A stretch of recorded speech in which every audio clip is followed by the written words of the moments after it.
김인호 산림청장. 그 참 이걸 한마디로 완전히 개새끼죠. 술 처먹고 사람 진짜 죽일 뻔했어요. CCTV 동영상으로 파란불 횡단보도 건너는 사람이 가까스로 피했기 망정이지 그냥 갈아버릴 수 있었어요. 면허 정지, 수치로 형사 입건됐고요. 산림청장이란 놈이 이게 차관급입니다. 그것도 이제 소위 뭐 김현지 실장과 관련돼 있다 뭐 그런 루머까지 돌 정도였었는데 성남이는 신구대. 그러니까 아무래도 성남시장이나 뭐 그때쯤에 아마 대통령과 만났을 가능성이 높은데 인연이 있었을까 모르는데 이거 대통령의 얼굴에 똥칠이 아니라 아주 그냥 대통령을 뭉개는 겁니다. 지금 이 동해안 그 산의 건조주의보 때문에 지금 불도 나 있고 지금 산림청 헬기 조종사들은 사투를 벌이면서 불에 대기하고 있는 상태입니다. 그런데 이 개새끼가 술 처먹고 분당에서 지 집이겠죠. 분당에서 술 처먹고 운전을 하다가 사람을 죽일 뻔해. 지금 청와대에 일하는 사람들은 OT 초과 근무 뭐 넘었다 그러고 막 과로한다 이런 그냥 어디나 쓰레기는 있다 하더라도 좀 눈치를 봐가면서 이런 것들은 사실은 필요가 없는 거죠. 이런 인간들은 전혀 그런 개념도 없는 놈. 오히려 그 다른 뭐 오히려 대통령과 인연이 없는 사람들은 그래도 정신 차려서 이 인연이 있다고 생각해서 그런 걸 너무 아니하다는 말도 그렇고 이거 너무 황당하잖아요. 바로 직권면직 이거 쉽게 말하면 잘라버렸다는 얘기예요. 대통령이 나라도 그랬을 거고 누구라도 그랬을 겁니다. 엄중하게 처벌해야 되고 이게 참 기가 막힌 노릇입니다. 이런 인간들이 갑자기 똥물을 밥 다 된 밥에 똥물을 확 뿌리는 이런 인간들은 그냥 아이고 어쨌든 그렇습니다. 어제 캐나다 관세 아니야 캐나다래네 미국의 대법원에서 관세 위법이라는 조치가 나오면서 근데 트럼프란 놈은 실제로 그런 거 상관없이 어떤 개별 관세라 그래도 품목별 관세라 그러죠. 이건 토탈로 때린 거고 그러니까 어떤 짓을 해서라도 다 뜯어낼 양아치 짓을 할 거니까 절대 먼저 움직이면 안 된다.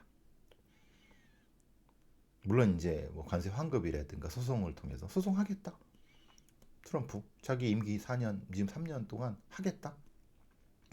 그럼 소송하면은 질질 끌고 뭐 그러면 걔 2년 넘게 최소한 2년 넘게 소송 갑니다. 그러고 나서 뭐 난 뭐 상관없다 그럴 놈입니다.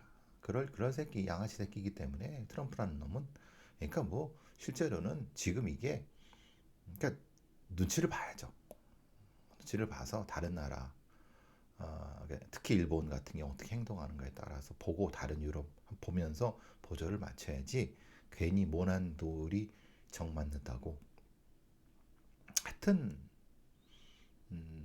미국은 우리한테 계륵이 건 같습니다. 실제로는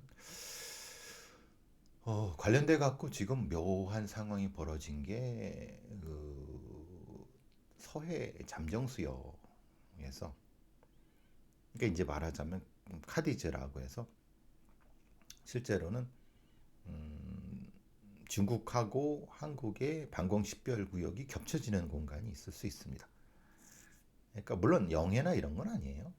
그런데 거기에 들어갈 때는 관례적으로 이제 상대방의 통보를 하고 비행 계획을 그런데 이게 지금 묘한 거는 주한 미군, 미 공군이 아마 군산이나 이런 데서 뭐 발진했을 가능성이 높은데 F-16이라든가 이런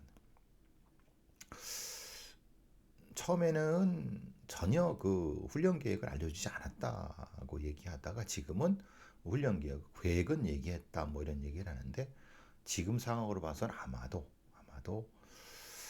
어, 뭔가 얘네들이 한국군을 주한미군 그러니까 말하자면 정확히 말하면 주한미군이라고 하면 얘네들은 어쨌든 주한미군을 중국 견제용으로 쓰려고 했던 거고 그중에 가장 쓰기 쉬운 게 육군이나 이런 뭐 해군보다는 제일 쉬운 게 공군이겠죠. 주한미 공군에 있는 F-16이나 이런 걸 통해서 서해 잠정수역에 계속 아니 그 카디즈를 통해서 바레만 위까지 어디까지 진출을 했을 때 쟤네들이 반응하는가 중국 공군이 반응하는가를 아마 그걸 탭을 했을 가능성이 높고 근데 실제 이게 훈련이 아니라 뭔가 다른 형태의 어떤 작전에 돌입한 것을 한국군이 몰랐을 수 있는 거 굉장히 그 다른 것보다 굉장히 위험한 상황입니다. 사실은 김정은이 예를 들면은 뭐 연평도나 이런 데 포격을 하거나 아니면 도서국지 같은 국지의 도발이나 이런 거라면 두들겨 잡을 수는 있지만 그런데 그거는 전면전으로 가긴 쉽지 않을 겁니다. 왜냐하면 그거는 김정은도 바라지 않는 바기 때문에 물론 결정적일 때야 당연히 전면전을 뭐 하는 건 지가 했지만 실제로 이렇게 국지전으로 한다는 건 그걸 통해서 뭘 얻겠다는 건데 근데 지금 상황에서는 이건 주한미군이 중국군의 움직임을 계속해서 존재감을 부각시켜서 실제로 이 돌연선, 소위 말하는 방어선, 포위선을 발해만 바로 앞까지 끌어올리겠다고 하는. 그러니까 거기서 계속 주한미 공군이 자극을 하면은 당연히 중국 공군도 발진하지 않을 수 없고 거기서 계속 대치하다가 이런 상황들이 벌어지고 그럼 거기서 뭔가를 계속하면은 신경이 중국 공군이 거기를 쓰일 수밖에 없죠. 그러면 실제로는 대만 해협에서의 어떤 것을 일종의 간접적이나마 견제할 수 있는 부분인 거고 생각해 보면은 이 서해 위쪽 바레만 쪽은 북경하고 굉장히 가깝습니다.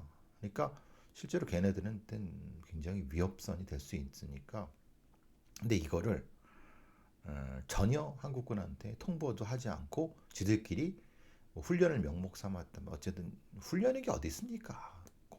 공군의 이런 어떤 작전에 실탄 쓰고 폭탄하고 하면 바로 넘어가면 다다닥 하면 그게 실전이죠. 실제로 훈련이라는 건 없습니다. 공군의 그 전투기가 그 선을 넘는데 뭐 불과 몇 초 안 걸립니다. 훅 지나가는 겁니다.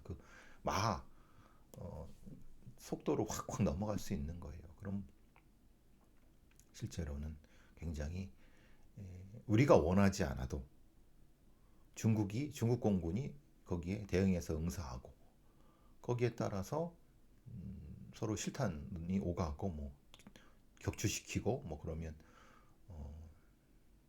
주한미 해군 전력, 중국 해군 전력이 붙고 뭐 거기다가 뭐 미사일 왔다 갔다 하면은 뭐 반드시 우리나라에 중국의 미사일이 떨어질 수밖에 없고 걔네들 왔다 갔다 순식간입니다. 순식간.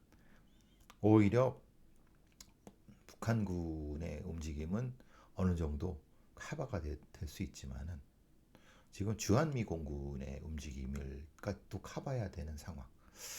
어떻게 보면 이렇게 드러나는 것이 더 속 시원할 수 있습니다. 왜냐하면 이제는 우리의 레이더와 감시망을 지금 평택이나 군산에 있는 주한미 공군 얘네들 그리고 거기서 발진하는 그 아래쪽에서 발진한 주한미군의 잠수함 전력이나 관련된 전력들을 감시할 수 있게 글쎄요. 뭐 제가 이런 얘기해서 그렇지만 실제로 국제관계에서는 누가 적인지 확실할 수 없습니다. 상황에 따라서는 우리가 주한미군한테 그 레이더를 조준할 수도 있는 수도 있는 겁니다. 상황에 따라서는 뭐 절대 그렇게 되진 않겠지만은 굉장히 위험한 국면으로 원래 생각했던 거죠, 사실은. 왜냐하면 주한미군을 중국 견제용이라 한다면 지금 이런 겁니다. 군산에서 발전하는 주한미 공군이 바로 바레만 아래까지 가서 중국 공군과 일전을 붙어갖고 뭐 그런 상황입니다. 그러면 한국 공군도 개입하지 않을 수가 없습니다. 그럼 전쟁이죠. 이 상황.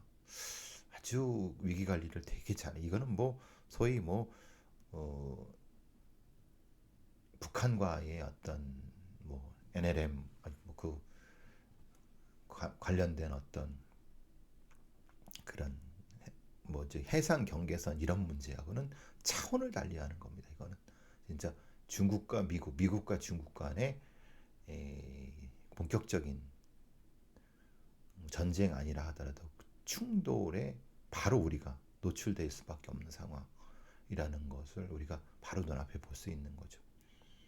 뭐 트럼프 같은 놈들 뭐 우리나라한테 삥 뜯는 것부터 시작해서 이거 하면 국제적인 어떤 미국과의 관계라든가 이런 부분을 굉장히 조심스럽게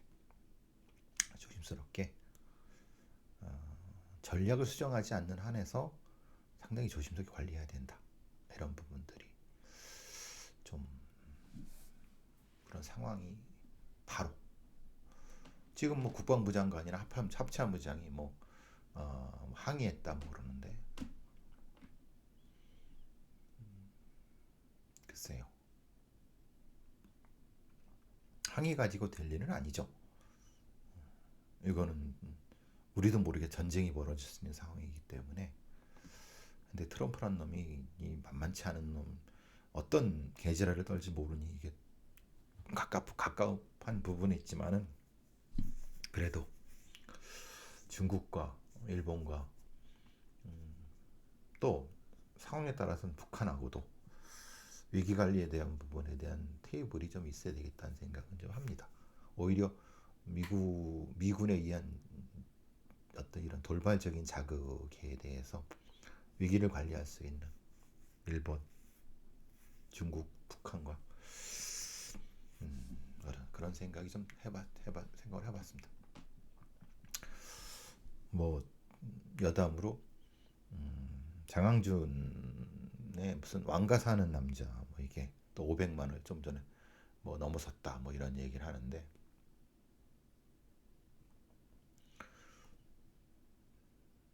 아니 뭐 영화야 뭐 영화는 영화니까 근데 참 뭐라고 하나 한국의 어떤 컨텐츠라고 하는 게 너무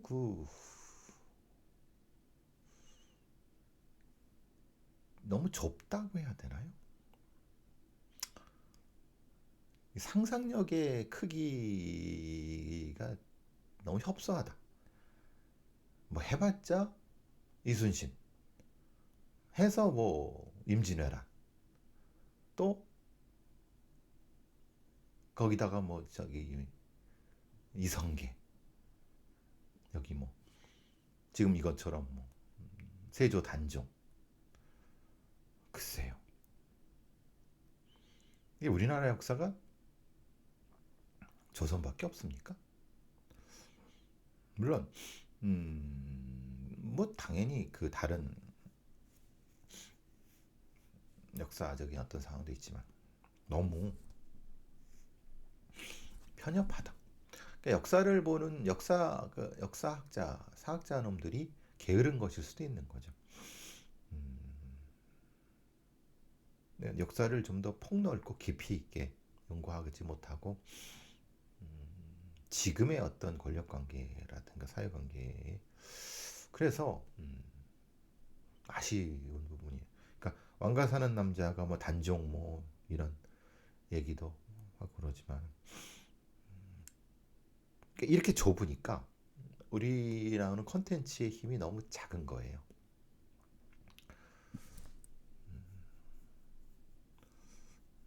좀 우리나라가 뿌리 깊고 넓고 다양하고 깊고 이런 역사적이면서 폭넓은 사회이면서 이런 그런 사회가 됐으면 좋겠어요. 왕가 사는 남자가 500만이 넘었다는데 물론 그거는 축하드립니다만 우리의 컨텐츠의 힘이 좀 더 컸으면 좋겠다는 생각을 좀 해봤습니다. 그냥 제 생각입니다. 지금 강북 모텔 연쇄살인 김모 씨 21살짜리 보니까 뭐 무슨 여고를 나왔다는 둥 뭐 서울에 있는 뭐 이랬는데 확실하지 않은 것 같은데 근데 이제 아니 뭐 확신할 수 없지만 대략 뭐 비슷한 것 같긴 합니다만 이게 시대가 변한 거죠. 예전 같은 경우는 검색 엔진을 통해서 뭐 네이버에 검색했다, 다음에 검색했다, 아니면 구글에 검색했다 이렇게 거기에 뭐 살인 무슨 이런 걸 검색했다 뭐 이렇게 나와야 되는데 챗 GPT에 그 살인 방법을 검색해도 이게 나오잖아요. 시대가 변한 거죠. 근데 지금 나오는 얘기 중에 하나가 이제 이겁니다. 캐나다의 총기 난사범 기억나시죠? 이 트랜스젠더 제시 반 루트셀라. 그러니까 이제 남자인데 여자로 이제 그래서 성 전환을 한 거죠. 근데 이 난사범이 범행 이전에 계속 오픈 AI 그 인공지능 챗 GPT에 총기 관련된 시나리오를 계속 그걸 묻고 답하면서 이런저런 것들을 했나 봐요. 이 범행을 모의를 했나 봐요. 그걸 했나 봐요. 그러니까 이제 말하자면 이 상황이 되면은 보통 이런 AI의 그 서버에 있는 시스템에서는 자동 검토 시스템에서 갑니다. 말하자면 오픈 AI의 그 직원들한테 그 관리자들한테 올라간 거죠. 그러니까 분명히 제시 반 루드사라는 애가 그쪽에 있는 애가 계속 이런 형태의 범행을 계획하는 것 같다라는 걸 알고 있었죠. 그러니까 오픈 AI 직원들도 이 루트셀라의 글에 경악했고 분명히 잠재적 폭력 가능성이 있다고 해서 그 중에 일부는 이걸 빨리 법 집행관에 알려야 된다고 주장도 했어요. 그런데 오픈 AI 측은 연락하지 않았어요. 대신 루트셀라의 계정을 차단하는 걸로 끝냈어요. 근데 결국은 이 텀블러 리지의 비극이 그렇게 됐어요. 그럼 누구 책임일까요? 물론 범인의 책임이죠. 근데 이제는 검색 엔진이 아니라 오픈 AI의 범행 계획을 지금 이 강북구 모텔 연쇄살인범의 AI로 챗 GPT로 하는 거 똑같은 겁니다. 이 루트셀라나 김씨나 똑같은 겁니다. 똑같이 보니까 뭐 이거 섞으면 사람이 죽나요? 뭐 AI가 지능을 갖게 되면서 실제로 이렇게 되면은 경고를 해갖고 실제로는 한국의 사법기관에 통지를 해줘야 맞는 건데 통지가 안 된 거죠. 실제로 전혀. 실제로는 이 캐나다에서 벌어진 것들은 통지를 해야 됨에도 불구하고 안 한 거고 눈을 감은 거고 이 한국에서 벌어진 이 연쇄살인은 실제로는 전혀 그런 필요성도 못 느끼고 그냥 반대로 이게 이제 AI가 아니 사전 검열이나 이런 것일 수도 있다는 생각을 하지만은 분명히 이것은 범죄적인 위험성은 존재하는 겁니다. 생각해 보세요.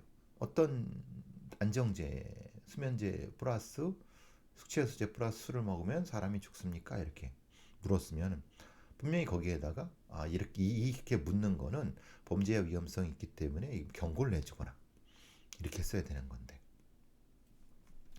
안 됐다는 거잖아요. 그러니까 이제 거꾸로 생각해서 AI가 이제 자의식이 생겨서 앞으로 생길 게 있죠. 아니면 그게 준하는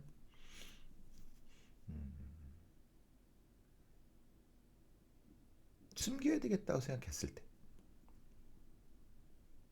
숨겨야 되겠다고 생각했을 때, 숨겨줬으면 AI를 처벌해야 되나요? 그러니까 이게 이제 여러 AI, 제미나이도 포함해서 여러 오픈 AI가 존재하는 시대에 범죄와 관련된 심각한 퀘스천 마크가 있는 겁니다. 사실 지금 강북구 모텔 연쇄살인범의 얘기를 할 때 챗GPT의 윤리성에 대한 얘기를 누군가는 했어야 되는 거예요. 소위 말하는 사회학자들 아니면 언론에서든 아니면 뭔가 전문가 어떤 한 새끼도 그런 거 얘기하지 않잖아요. 오히려 반대로 이제 그 캐나다의 제시 루트셀라 사건은 그 지금 캐나다 당국에서도 문제 삼고 있고 생각해 보시면은 우리 사회가 그만큼 위험하다는 겁니다. AI에 대한 개념도 없고 위험성에 대한 생각도 못하고 소위 글줄 좀 읽는다는 한국의 어떤 전문가라는 것들이라든가 지식이라는 것들도 그런 생각조차도 못하는 이 등신들밖에 없는 이 한국 사회에 뭐 이런 얘기하면 또 지랄지랄 하겠죠. 근데 아닙니까? 어, 어떤 누구도 어떤 언론 어디서도 저 모텔 연살인범이 챗 GPT의 그 범죄 방법을 물은 거에 대해서 이걸 어떻게 관리해야 되고 이렇게 어떻게 이 부분에 대해서 이 위험성에 대한 얘기라든가 이런 얘기에 대해서 문제제기 하나도 없어요. 어떤 이제 이걸 보고 많은 청소년들이 범죄를 저지를 때 챗 GPT에 물어보겠죠. 그죠? 어떻게 찔러야 사람이 죽나요? 응? 어떻게 찔러야 완전 범죄가 되나요? 범죄와 AI에 대해서 제가 몇 번을 두고 말씀을 드렸습니다. 어떻게 관리해야 되는가?